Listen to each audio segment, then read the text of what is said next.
Hello guys! Isang magandang araw sa inyo.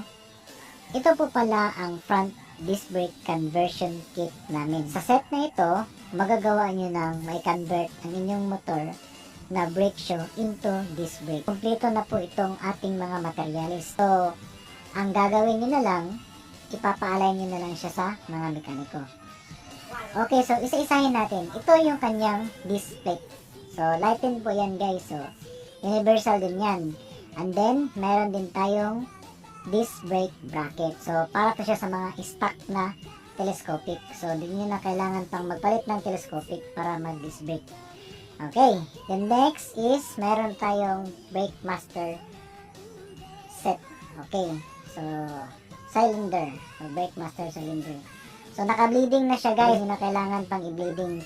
So, ayan guys ang pagkakabit. So, ayan, bracket and then yung caliper. So, bali, ikakabit nyo na lang siya. Okay, then meron din tayong front hub. So, itong front hub natin, ito yung ating gagawin sa pag-convert. And then, meron na ding mga bearings. So, kompleto siya guys. May bearing na. So, wala na kayong problemahin pa. Hindi na kayo bibili sa labas, aside sa mga set natin. And then, meron din tayong spacer sa hub. So, kompleto na. May hub spacer tayo guys. Universal po yung ating hub. Then shout out nga po pala sa ating buyer, kay Ronnie Roa. Salamat sa pagtitiwala boss. Then meron ng disc bolt guys. So kasama na siya sa package natin. So titanium po yung ating disc bolt. Di po siya kinakalawang. And then meron na din tayong front rayos or spoke.